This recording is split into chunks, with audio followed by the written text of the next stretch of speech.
The Samsung Galaxy S23FE is effectively an old system in a newest form factor, making sure that you don't look behind on the trend except without the internals to match. Not that the amount of power matters for a casual use, but what if the S23 was to go through a full day of content creation? Also, if the point is to have the phone last at least 4 to 5 years, can it be done despite limiting the battery to 80% as a full charge in order to increase the lifespan of the device? If the processor is practically old, is the F23FE capable enough in both editing and shooting? Before getting into the content creation vlog test, how does the phone feel in use? While I prefer putting my phones into a case given that I'm prone to dropping it, the combination of the curved sides with the matte texture leads to the phone not being too slippery. The size, however, is made for either content consumption or two-handed use. While the minimal bezels look great, I still have accidental presses from my palm when reaching over, which is how I found and actually use the one-hand mode once in a while. From changing media output between Bluetooth and speaker to changing brightness and toggling auto-rotate on and off, I use it often enough to mention, but not often enough that I would rather have a smaller phone. What would make me wish that the S23FE was a little smaller is the placement of the volume rocker and lock button. I do feel like I have to extend my reach or move my grip when trying to change volume, but only if I'm holding my phone while scrolling through social media. The buttons themselves have a pleasant sharp tactile bump and a minimal clicking sound. I did notice that the lock button takes less force to push compared to the volume rocker. My personal opinion is that the lock button should have more force than the volume keys. For the speakers on the S23FE, they are loud enough, but as expected given the size of the speakers,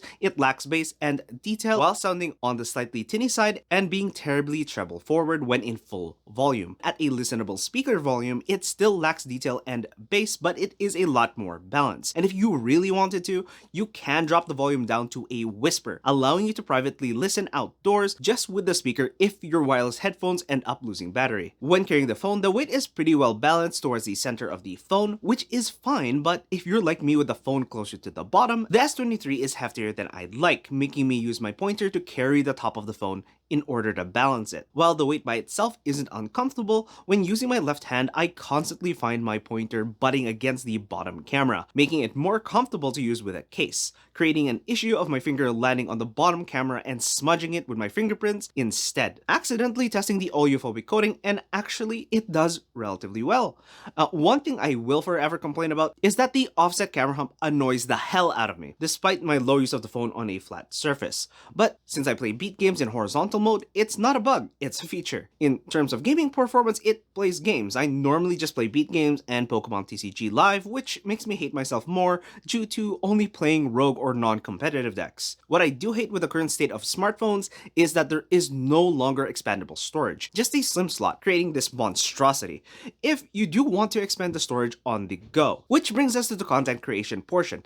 Is the S23FE capable enough to go through a full day of content creation and a little bit of gaming, limiting the battery to 80% as a full charge, in order to keep the battery healthy, therefore increasing the lifespan of the device over the years to come? The reason I actually believe that the S23 would last the entire day despite limiting it to 80% battery life is because of mode and routine.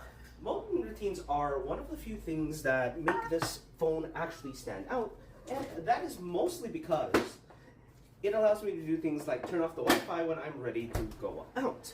Or in this case, where I have it set to a work routine where I can't actually use most of the internet features or even social media.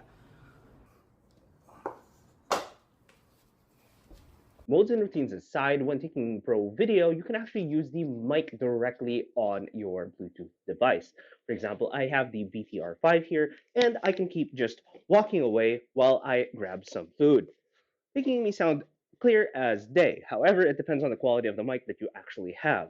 You can use both the omnidirectional mic and the Bluetooth mic simultaneously. This can create some echo, especially if there is lag between the Bluetooth device and the phone. But going back to the omnidirectional mic, keep in mind you can even attach a USB mic to the actual phone itself instead of relying on Bluetooth.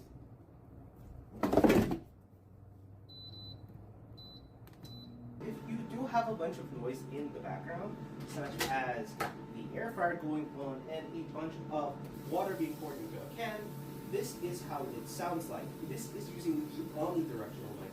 directly on the phone.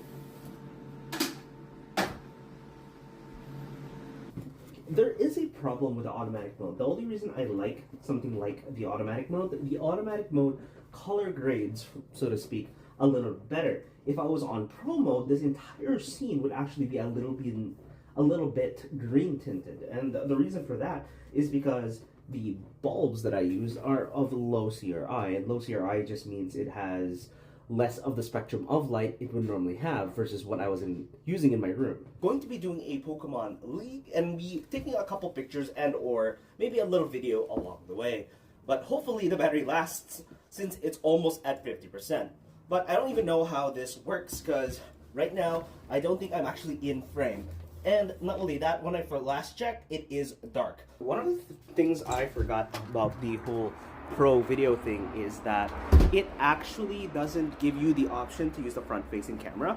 So if you are thinking of, yeah, you can just use the front-facing camera, and also I'm shooting blind. I can't see it. I'm looking at the back of the screen right now, so it is 10 times harder than it's supposed to be.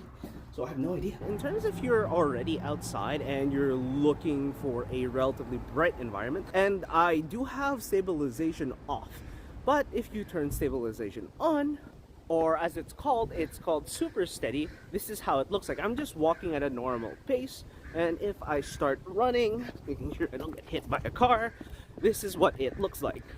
And this is what it looks like when you are using the stabilization off and on the auto video mode. If you're in a relatively dark environment like this one, this is like middle lit. It's not too dark, but it's not exactly bright either. On the other hand, if you use pro mode, it looks a little bit better. It's not as wishy-washy, but it does have some weird color tinging to it. The downside of shooting in pro mode actually is that after a while, assuming you are in moving conditions, as you can see now, it will blow out your image because I can't change the ISO. You can do auto ISO, but if you have everything on manual, it is horrible because there is wind going through, and I am already at the comic book store where I can actually go play some Pokemon, but at the same time, I'm gonna go through. Now the wind has stopped, and I'll be going up these stairs, seeing the stabilization, how it works, and that is pretty much it, because I'm going. Okay, so I found a spot to record. Effectively, I've lost 2 games already, and I have no idea what's going to happen. I'm going to be going to a ramen place, and yeah, it's 45% right now after the league, which is a couple hours. Got 2-1. Wait, 1-2. I lost twice. Won once, and it was pure luck. So here's gonna be a test for the telephoto, but if you would notice, oh my god, you can't swap. Now that I swapped to the telephoto, you can see I'm next to the Beggar Grill, which happens to be next to Mama Rich and the Beggar's Grill. I wonder who got the inheritance. Change our mind, we're going to the Beggar Grill. Mr. Beggar Grill apparently isn't Mr. Beggar because that is a lot of money for that. But then again, it is one of those places. As you can see, it is a grill. Despite being called Mr. Beggar, they are quite expensive, but all the food tasted nice. And finally got some, not really bubble tea, but of course, capping the day off. Hopefully I have enough time to actually go get some milk. Alright, so, oh, jeez. After all that, we were still at 23%. I honestly thought it was going to be about 15, maybe 10% by the end of it, and I'm still recording. And then after this, I'm going to be editing it on a different day. Before I start on the editing capabilities on the S23FE, I'm going to go over my personal pros of the One UI Samsung's Android OS skin. I love that there is an integrated sidebar that allows for quick access on apps I would use on the daily. Coming back around to the modes and routines, there are a lot of things you can do, with the downside that it does take a long time to set up in the short term.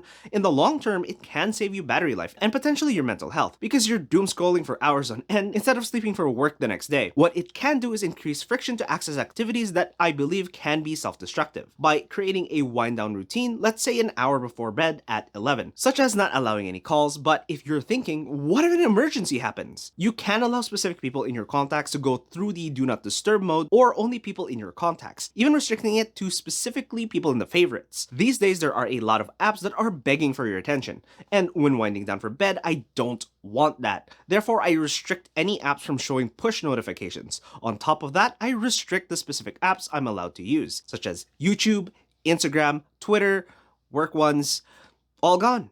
But with the apps that aren't highly visual in nature, like Spotify, that's fine. I also enable grayscale, go into the power saving mode, and even disable fast charging.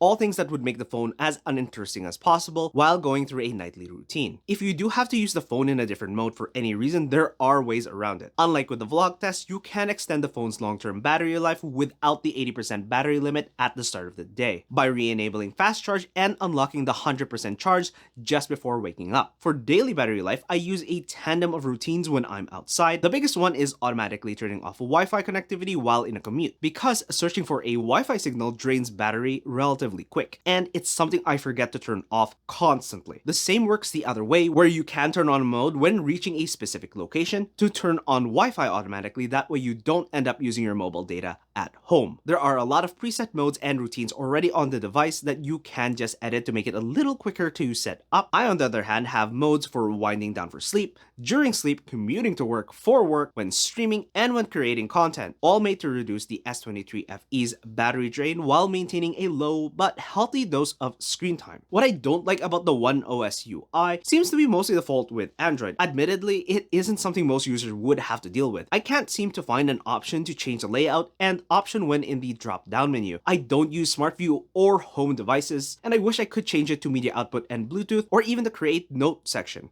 because as a tech enthusiast, I swap headphones often and make notes for videos like this.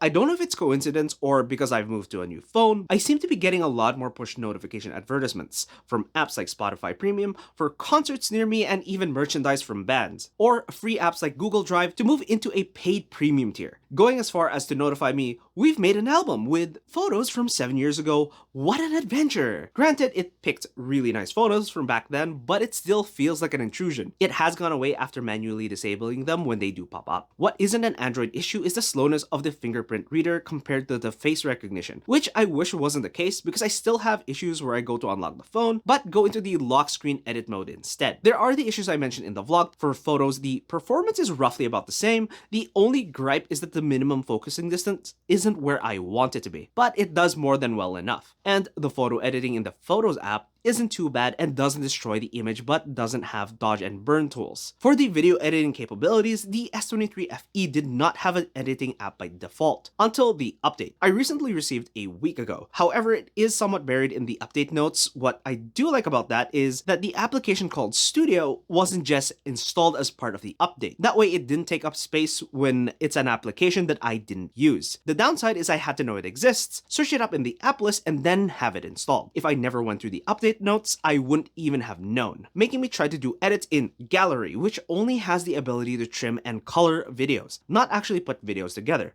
Studio, on the other hand, is a relatively full editing application. Being project-based, you can keep adding videos even in the middle of the timeline. Despite that, I had to keep in mind how I shot the videos, because there are no layers for me to add product shots or B-roll over a talking headshot. Of course, this is just the default app, and there are free editing apps which have the feature, like YT Create, CapCut, and hopefully in the future, DaVinci Resolve for Android. When editing or even playing games for extended periods of time, including recording this section of the video, the phone did get terribly warm. Only warm enough to get worried about it, and the heat is less noticeable with a case. The phone does cool down relatively quickly. After editing for about an extensive 2 hours, mostly learning how to use the default editing app, Studio, and then realizing I can't do specific things, the battery drain was a total of 16% from a full 80% to 64%, to cut down 30 minutes of footage into a 6-minute vlog. That includes exporting it as a video, and if you're thinking, 30 minutes of footage into 6 minutes of video?